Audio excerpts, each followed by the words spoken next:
Hello मेरे छोटे भाइयों और बहनों, इट्स मी अगेन आपकी सिद्धिदा दीदी। आज मैं अपनी ऐसे सीरीज़ को कंटिन्यू करती हूँ। आज मैं आपको दिखाऊंगी किस तरीके से आप अपनी हिंदी की सिचुएशनल कॉम्पो को लिख सकते हैं। तो ये देखिए, मैंने अपनी तरफ से एक प्रश्न लिखा है। चलिए आइए प्रश्नों को पढ़ते हैं। प्रश्न ये है कि आपके स्कूल की छुट्टियां थी और आप अपने परिवार के साथ घूमने गए थे। अचानक आपने एक घोषणा सुनी। लिखिए कि क्या हुआ। सहायक बिंदु ये दिए गए हैं। आप अपने परिवार के साथ कहाँ घूमने गए थे? घोषणा में आपको क्या बताया गया? आपकी क्या प्रतिक्रिया हुई और आपने क्या किया?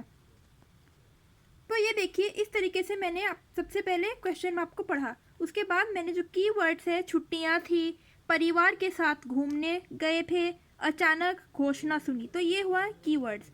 कहाँ, घोषणा, क्या, क्या प्रतिक्रिया, क्या हुई।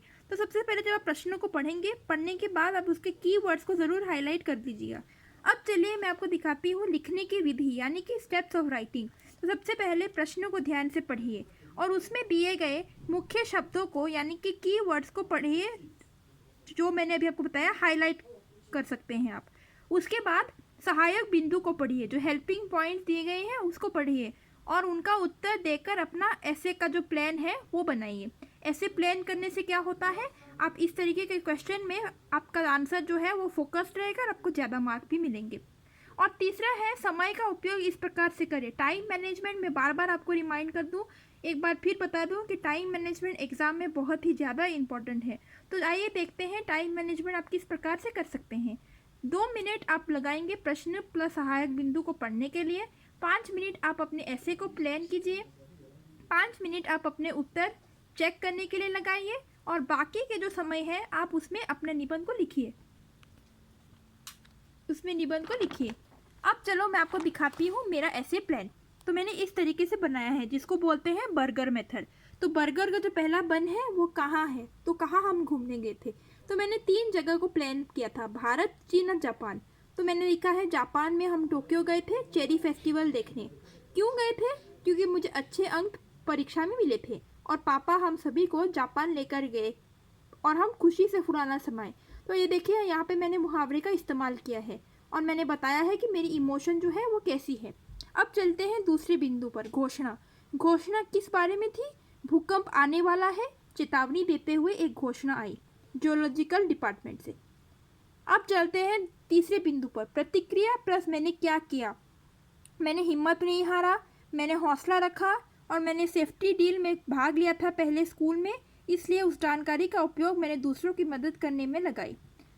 और अंतिम अनुच्छेद यानी कि कंक्लूजन में मैंने लिखा, सीखा कि ज़िंदगी बहुत छोटी होती है, हमें अपनी ज़िंदगी को संवारना चाहिए। और हर एक आपातकालीन यानी कि इमरजेंसी, ये वर्ड बहुत अच्छा वर्ड है, तो आप अपनी बुक पे ज़रूर लिख लीजिएगा। स्थिति के तैयार रहना चाहिए, वह हिम्मत नहीं हारना चाहिए। आइए मैं आपको अपना निबंध पढ़ाकर सुनाती हूँ।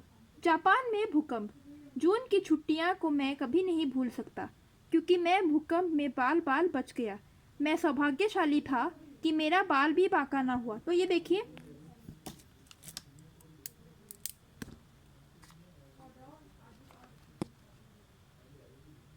कि देखिए मैंने यहाँ पे इस्तेमाल किया है मुहावरे, बाल बांका ना हुआ, बाल बाल बाल बाल बच गया, जिसके कारण मैं अपनी कहानी बता सकता हूँ। जून की छुट्टियाँ आने वाली थी, मैं बेसब्री से घर जाने का इंतज़ार कर रहा था। मैं मन ही मन सोचने लगा कि कल स्कूल की छुट्टी हो जाएगी और कब घंटी बजेगी। आखिरकार घर जाने का समय आ ही गया। मैं भागा भागा, ये देखिए यहाँ पे मैंने फिर से मुहावरे इस्तेमाल किया। भागा भागा मतलब मैं दौड़कर घर आया तेज़ी से, ताकि मैं पिताजी को अपने अच्छे अंक पाने का खबर सुना सकूं, खुशखबरी सुना सकूं। जैसे ही मैंने घर पहुंचा, सबसे पहले पिताजी ने मुझे पूछा, राज, तुम्हें परीक्षा में कितने अंक मिले हैं? मैंने उन्हें मुस्कुराते हुए कहा, मुझे 96% मिले हैं और मैं कक्षा से प्रथम आया हूँ। यह सुनकर ये देखिए, वे खुशी से फुला न समाये। मैंने एक बार फिर मुहावरे इस्तेमाल किया उनके खुशी को डिस्क्राइब करने के लिए। तो इस तरीके से आप मुहावरे का इस्तेमाल कर सकते हैं इमोशन को डिस्क्राइब करने के लिए और इलेबोरेशन करने के लिए। और कहा, क्योंकि तुमने इतना अच्छा किया है, इनाम के तौर पर मैं तुम सभी को टोक्यो घूमने के लिए ले जाऊंगा और मैं आज ही टिकट बुक करता हूँ। हम 3 जून को जापान घूमने जाने वाले थे। तैयारी करने के लिए हमारे पास केवल 1 सप्ताह बचा था।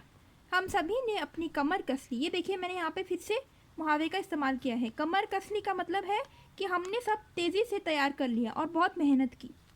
मैं बेसब्री से उस दिन के लिए इंतज़ार करने लगा। कब समय बीत गया पता ही नहीं चला। आखिरकार वह दिन आ ही गया। हम सभी सुबह जल्दी उठकर तैयार हो गए और हवाई अड्डे के लिए चल दिए।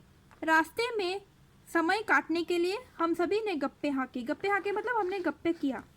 तो ये देखिए, मैंने यहाँ पे फिर से मुहावरे का इस्तेमाल किया है। हवाई अड्डे पहुंचकर हमने सपरिवार नाश्ता किया। खाना इतना स्वादिष्ट था कि उसे खाने के बाद मुंह में पानी भर आया। फिर हम हवाई जहाज़ में बैठ गए और हमने उड़ान भर ली। 7 घंटे के बाद हम टोक्यो पहुंच गए। लंबी सफ़र के बाद हम काफ़ी थके हारे थे। ये देखिए, मैंने यहाँ पे फिर से मुहावरे यूज़ किया है डिस्क्राइब करने के लिए कि लंबी यात्रा के बाद हम काफ़ी थक गए थे। तो वो लिखने के बजाय आप लिख सकते हैं कि हम काफ़ी थके हारे थे। और होटल पहुंचकर हम घोड़े बेचकर चैन की नींद सो गए। तो ये भी देखिए, मैंने फिर से यहाँ पे मुहावरे का इस्तेमाल किया है। मतलब हम टायर्ड हो गए थे, इसलिए हम एक अच्छे रेस्ट किए। अगले दिन सुबह ही हम उठकर अपने टूर गाइड मिस रोसी के साथ माउंट फूजी देखने गए। माउंट फूजी की दृश्य अति सुंदर था। चूंकि चेरी ब्लॉसम का त्योहार था, हमने देखा कि एक बाजार लगाया गया था जहां लोग तरह तरह के सामान बेच रहे थे। हमने काफ़ी सामान खरीदी और तस्वीरें भी खींची। उसके बाद हम मंदिर के अंदर गए। तभी अचानक हमने एक घोषणा सुनी। ये देखिए, यहाँ पे मैंने दूसरा सहायक बिंदु के बारे में बताया है, घोषणा सुनी, जिसके बारे में मैंने अब आपको पढ़ा के सुनाती हूँ। घोषणा क्या थी, ये देखिए। भूकंप आने वाला है। सभी लोग जल्द से जल्द सब कुछ छोड़कर अपनी सुरक्षा के लिए मंदिर के अंदर चले जाएं। यह घोषणा सुनने के बाद हम सभी के पैरों तले ज़मीन खिसक गई। ये देखिए, मैंने यहाँ पे फिर से एक और मुहावरे इस्तेमाल किया है। मतलब हम बहुत शॉक थे। हम अपनी प्राणों की रक्षा के लिए भगवान से प्रार्थना करने लगे।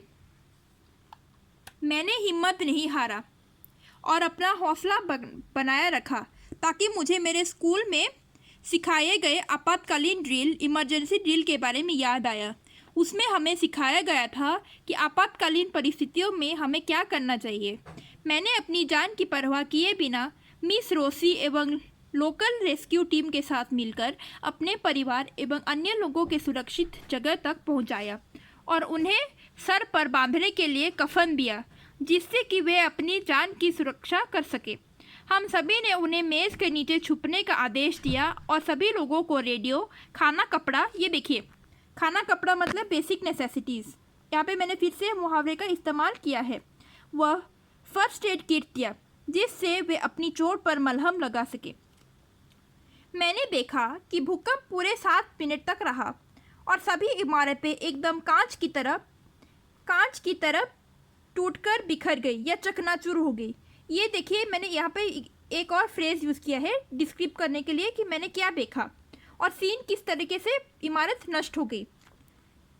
चारों तरफ तहस नहस मची थी। तहस नहस मची थी मतलब there was lot of chaos everywhere and I saw the rubble, buildings turn into rubble, जिसके कारण मैंने ये वाला मुहावरा इस्तेमाल किया है। मैंने एम्बुलेंस एवं पुलिस गाड़ी की सायरन सुनी।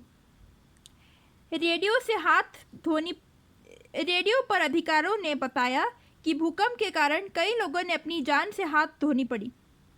कई लोगों को अपनी जान से हाथ धोनी पड़ी, इसका मतलब कई लोगों की देहांत होगी। और जापान की अर्थव्यवस्था मतलब इकोनॉमी में काफ़ी नुकसान भी हुई थी। मैंने मन ही मन भगवान से प्रार्थना की और उन्हें मेरी तथा मेरे परिवार वालों की जान बचाने के लिए धन्यवाद भी कहा। हवाई अड्डा तक रास्ते बंद थे क्योंकि सभी रास्ते खराब हो गए थे, इसलिए हम सभी टोक्यो में एक और सप्ताह के लिए रहे और रेस्क्यू टीम के साथ मिलकर पीड़ित लोगों की मदद किए और उन्हें सांत्वना दिए। कई लोगों ने अपने रिश्तेदारों को खो चुके थे। हम उनके साथ बैठे और उनके दुख बांटे। हमने उनके लिए दुआ की और उन्हें अलविदा कहा। मुझे अति गर्व महसूस हो रहा था। अब देखिए यहाँ पे मैंने कंक्लूजन लिखा है। मुझे अति गर्व महसूस हो रहा था कि मैं अपनी ज्ञान द्वारा कितने लोगों की मदद कर पाया और उनकी जान बचा पाया। भूकंप आने के कारण हमारी यात्रा तो बदली ही बदली, मगर उसके साथ साथ मुझे एक बहुत बड़ा सबक भी मिला कि ज़िंदगी बहुत छोटी होती है और हमें उसे संवारना चाहिए। और जब तक हम जीवित हैं हमें अच्छे कर्म करते रहना चाहिए, क्योंकि अच्छे कर्मों का फल हमेशा अच्छा होता है। सचमुच इस यात्रा ने ज़िंदगी के बारे में मेरा नज़रिया बदल दिया, इसलिए मैं इसे कभी नहीं भूल सकता।